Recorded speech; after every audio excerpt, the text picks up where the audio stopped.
Hey, what's up, guys? Segidra, hope you guys doing great. So, guys, central government ministry of transport and highway ಏನಿದೆ ಈಗ ಹೊಸದಾಗಿ traffic violations ಏನಿದೆ traffic offensive ಫೈನನ್ನು launch ಮಾಡಿದೆ. ಅಂದರೆ launch ಮಾಡೋದಂದರೆ already ಇದನ್ನು launch ಮಾಡಲಾಗಿತ್ತು ಈ ಹಿಂದೆ.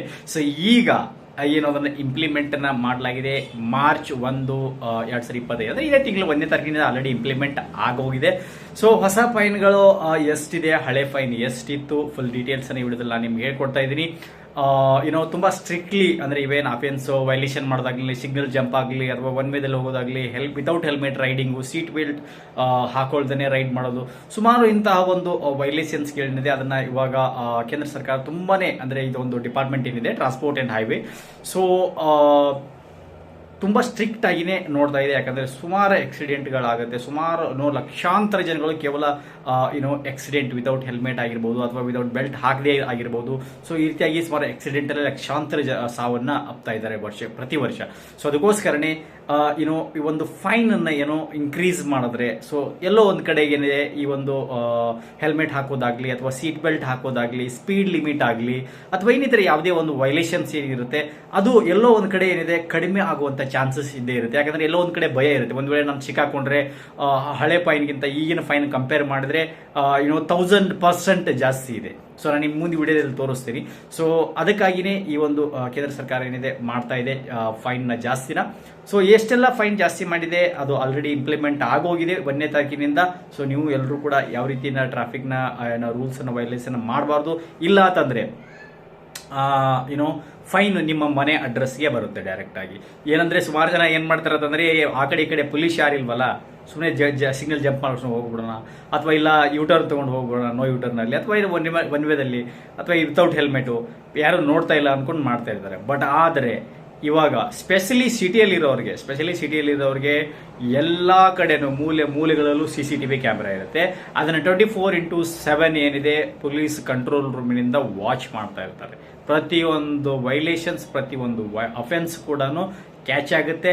ಅದನ್ನು ಕ್ಯಾಚ್ ಮಾಡಿಕೊಂಡು ನಿಮ್ಮ ಫೋಟೋ ಹಿಡ್ಕೊಂಡು, ಯಾಕಂದರೆ ಎಲ್ಲ ಕಡೆ ಡಿಜಿಟಲ್ ಕ್ಯಾಮ್ರಾ ಇದೆ. ಇವನ್ ನೀವು ರಾತ್ರಿ ಹೋದರೂ ಕೂಡ ಇವಾಗ ಫುಲ್ಲಿ ಡಿಜಿಟಲ್ ಕ್ಯಾಮ್ರಾಸ್ಗಳಿವೆ CCTVಯಲ್ಲಿ. ಮೊದಲು ಬ್ಲ್ಯಾಕ್ ಆ್ಯಂಡ್ ವೈಟ್ ಮಾತ್ರ ಬರ್ತಾ ಇತ್ತು, ನಂಬರ್ಸ್ ಪ್ಲೇಟ್ ಕರೆಕ್ಟಾಗಿ ಕಾಣ್ತಾ. ಇವಾಗೆಲ್ಲ ಫುಲ್ಲಿ ಡಿಜಿಟಲ್ ಕ್ಯಾಮ್ರಾಗಳಿವೆ.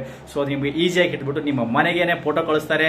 ಯಾಕಂದರೆ ಆಲ್ರೆಡಿ ನಿಮ್ಮ ವೆಹಿಕಲ್ ಜೊತೆಗೆ ನಿಮ್ಮ ನಂಬರ್ ಕೂಡ ರಿಜಿಸ್ಟರ್ ಆಗಿರುತ್ತೆ. ಸೊ ನಿಮ್ಮ ನಂಬರ್ಗೆ ಫೈನ್ ಬರುತ್ತೆ. 1 ವೇಳೆ 2 ವೇಳೆ ಫೈನ್ ಬರುತ್ತೆ, ನೋಟಿಸು ಅದರಲ್ಲಿ ಕಟ್ಟಿಲ್ಲ ಅಂತಂದರೆ ನಿಮಗೆ ಡೈರೆಕ್ಟ್ ಕೋರ್ಟಿಂದ ನೋಟಿಸ್ ಕೂಡ ಬರುವಂತನೂ ಚಾರ್ಜಸ್ ಇರುತ್ತೆ. ಸೊ ಅದಕ್ಕೋಸ್ಕರ ಎಲ್ಲರೂ ಸ್ಟ್ರಿಕ್ಟ್ ಆಗಿ ರೂಲ್ಸ್ಗಳನ್ನು ಫಾಲೋ ಮಾಡಿ ಸೇಫ್ ಆಗಿರಿ. ಇಲ್ಲ ಅಂತಂದರೆ ಸುಮ್ಮನೆ ಡಬಲ್ ತ್ರಿಬಲ್ ಫೈನನ್ನು ಕಟ್ಟಬೇಕಾಗುತ್ತೆ guys. Okay, so I hope ಈ ಒಂದು ಚಾರ್ಟನ್ನು ನೋಡಿ ನಾನು ನಿಮ್ಮ ಮುಂದೆ ಚಾರ್ಟ್ ಹೇಳಿ ತೋರಿಸ್ತೀನಿ ನಿಮಗೆ ಹಳೆ ಫೈನ್ ಎಷ್ಟಿತ್ತು, ಹೊಸ ಫೈನ್ ಎಷ್ಟಿತ್ತು ಅನ್ನೋದು ಗೈಸ್. ಓಕೆ, ಸೊ ಗೈಸ್ ಇದು ಇದೆ ಹಳೆ ಮತ್ತು ಹೊಸ ಅಫೆನ್ಸಿವ್ ಫೈನ್ಗಳ ಚಾರ್ಟು. ಸೊ ಇದನ್ನು ನೀವು ಪಾಸ್ ಮಾಡಿ ನೋಡ್ಕೋಬೋದು.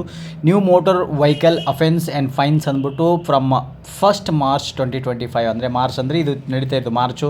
ಸೊ ಹಾಗಾಗಿ ಇದೇನಿದೆ ಮಾರ್ಚಿಂದನೇ ಆಲ್ರೆಡಿ ಅಪ್ಲೈ ಆಗೋಗಿದೆ ಗೈಸ್. ಓಕೆ, ಅಂದರೆ ಇದು ಆಲ್ರೆಡಿ ರೂಲ್ ಇಂಪ್ಲಿಮೆಂಟ್ ಆಗೋಗಿದೆ 1ನೇ ತಾರೀಕಿನಿಂದನೇ. ಸೊ ಹಳೆ ಫೈನ್ಸ್ಗಳು ಎಷ್ಟಿತ್ತು, ಹೊಸ ಫೈನ್ಸ್ಗಳು ಎಷ್ಟಿತ್ತು ಅನ್ನೋದನ್ನು ನೀವು ಇದರಲ್ಲಿ ನೋಡ್ಬೋದು. ಸೊ ನಾನು ನಿಮ್ಗೊಂದು 2-3 ಪಾಯಿಂಟ್ ಮೇನ್ ಇರೋದನ್ನು ಹೇಳ್ಕೊಡ್ತಾ ಇದ್ದೀನಿ. ಸೊ ಫಸ್ಟ್ ನೀವು ನೋಡ್ಬೋದು ಡ್ರಂಕ್ ಆ್ಯಂಡ್ ಡ್ರೈವ್, ಅಂದರೆ ಡ್ರಿಂಕ್ ಕುಡಿದ್ಬಿಟ್ಟು ಗಾಡಿ ಓಡಿಸೋರಿಗೆ ಎಷ್ಟು ಮೊದಲು 1,000ದಿಂದ 1,500 ರೂಪಾಯಿ ಮಾತ್ರ ಇತ್ತು. ಅಲ್ಲಿ ಯಾವುದೇ ಒಂದು ಜೈಲು ಇಂಪ್ರಿಸನ್ಮೆಂಟ್ ಇರಲಿಲ್ಲ. ಆದರೆ ಇವಾಗ ಹೊಸ ಫೈನಲ್ಲಿ ಏನಿದೆ 10,000ವರೆಗೂ ದಂಡ ಇರುತ್ತೆ, 6 ತಿಂಗಳು ಜೈಲಿರುತ್ತೆ, ಅಥವಾ 15,000 ದಂಡ, 2 ವರ್ಷದವರೆಗೂ ಜೈಲು ಶಿಕ್ಷೆನ ಮ್ಯಾಕ್ಸಿಮಮ್ ನಿಮಗೆ ಆಗಬಹುದು ಕುಡಿದ್ಬಿಟ್ಟು ಗಾಡಿ ಓಡಿಸಿದರೆ. ಆ್ಯಂಡ್ ವಿತೌಟ್ ಹೆಲ್ಮೆಟ್ ಏನಿದೆ ಬೈಕಲ್ಲಿ ಓಡಿಸಿದ್ರೆ ಮೊದಲು 100 ರೂಪಾಯಿ ಇತ್ತು, ಇವಾಗ 1,000 plus licence scrapping for 3 months, ಅಂದರೆ 3 ತಿಂಗಳವರೆಗೆ ನಿಮ್ಮ ಲೈಸೆನ್ಸ್ ಏನಿದೆ ಅದು ಕೂಡ ಕ್ಯಾನ್ಸಲ್ ಆಗಬಹುದು. ಅದ್ರ ಜೊತೆಗೇ ಸುಮಾರು ಫೈನ್ಸ್ಗಳು ನೀವು ನೋಡ್ಬೋದು, ಹಳೆದು ಹೊಸದು ಅಂದ್ಬಿಟ್ಟು. ನಮಗೆ ಇನ್ನೊಂದು ಇಂಪಾರ್ಟೆಂಟ್ ಏನು ಹೇಳ್ಕೊಡ್ತಾ ಇದ್ದಾರೆ ಅಂತಂದರೆ ನಿಮಗೆ ಏನು ಮಾಡ್ತಾರೆ, ಮನೆಗೆ 18 ವರ್ಷದ ಕೆಳಗಡೆ ಇರುವಂಥವ್ರಿಗೆ ನೀವೇನಾದರೂ ಬೈಕನ್ನ ಕೊಟ್ಟರೆ ಅಫೆನ್ಸ್ ಮೇಡ್ ಬೈ ಜುವೆನೈಲ್ಸ್ ಅಂತ ಕರೀತಾರೆ, ಏಜ್ ಬಿಲೋ 18 ಇಯರ್ಸ್. ಅಂದರೆ ಇದನ್ನು ಸುಮಾರು ಜನಗಳು ನಾನು ನೋಡಿದ್ದೀನಿ, ತಮ್ಮ ಮಕ್ಕಳಿಗೆ 15 ವರ್ಷಕ್ಕೆ 14 ವರ್ಷಕ್ಕೆ ಸ್ಕೂಟಿ ಕೊಟ್ಬಿಟ್ಟು ಅದನ್ನು ತೊಗೊಂಬಾರೋ ಇದನ್ನು ತಗೊಂಬಾರೋ ನೀರು ಕ್ಯಾನ್ ತಗೊಂಬಾರೋ ಅಂದ್ಬಿಟ್ಟು ಕಳಿಸ್ತಾ ಇರ್ತಾರೆ, ರೈಟ್. ಸೊ ಅದು ಎಲ್ಲಿ ಹೋಗಿ ಏನಾದರೂ ಅಪರಾಧ ಅಥವಾ ಎಲ್ಲಾದರೂ ಹೋಗಿ ಆಕ್ಸಿಡೆಂಟ್ ಆಯಿತು ಏನಾದರೂ ಆಯಿತು ಅಂದರೆ ಅಂಥವರಿಗೆ, ಅಥವಾ ಇಲ್ಲ ಪೊಲೀಸ್ ಹಿಡಿದ್ರೆ ಒಂದು ವೇಳೆ ಆ ಥರ ಚೆಕಿಂಗಲ್ಲಿ ಅಥವಾ ಪೊಲೀಸರ ಚೆಕಿಂಗಲ್ಲೂ ಸಿಕ್ಕಾಕೊಂಡ್ರೆ ಸುಮಾರು 25,000 ದಂಡ ಇದೆ. ಅದ್ರ ಜೊತೆಗೆ 3 ವರ್ಷದ ವರೆಗೆ ಇಂಪ್ರಿಸನ್ಮೆಂಟು ಇರುತ್ತೆ. ಆಮೇಲೆ cancel of registration of vehicle for 1 year. ಅಂದರೆ ನಿಮ್ಮ ಒಂದು ರಿಜಿಸ್ಟ್ರೇಷನ್ ಮಾಡ್ಕೊಳ್ಳುವಂಥ ವೆಹಿಕಲ್ ಇದೆ ಅದನ್ನು ರಿಜಿಸ್ಟ್ರೇಷನ್ ಕೂಡ ಕ್ಯಾನ್ಸಲ್ ಆಗ್ಬೋದು 1 ವರ್ಷದವರೆಗೆ. ಆ್ಯಂಡ್ ಅದರ ಜೊತೆಗೇನೆ and ineligibility to avail a driving licence until 25 years of age. ಅಂದರೆ 25 ವರ್ಷದವರೆಗೆ ಏನೋ ಮತ್ತು ನಿಮಗೆ ಲೈಸೆನ್ಸ್ ಕೂಡ ಅದರಲ್ಲಿ ಅಪ್ಲೈ ಮಾಡೋಕ್ಕಾಗೋದಿಲ್ಲ. ಅಂದರೆ ಯಾರಿಗೆ ಆ ಆ್ಯಪ್ನಿಗೆ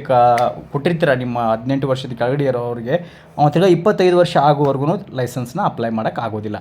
ಸೊ ಅದಕ್ಕೋಸ್ಕರನೇ ಇದನ್ನೆಲ್ಲ ನೀವು ನೋಡ್ಕೋಬೋದು. ಅದೇ ರೀತಿಯಾಗಿ ಎಲ್ಲರೂ ಟ್ರಾಫಿಕ್ ರೂಲ್ಸ್ಗಳನ್ನು ಫಾಲೋ ಮಾಡಿ ಆದಷ್ಟು ಮತ್ತು ಈ ದಂಡದಿಂದ ನೀವು ತಪ್ಪಿಸ್ಕೋಬೋದು ಗೈಸ್. ಓಕೆ.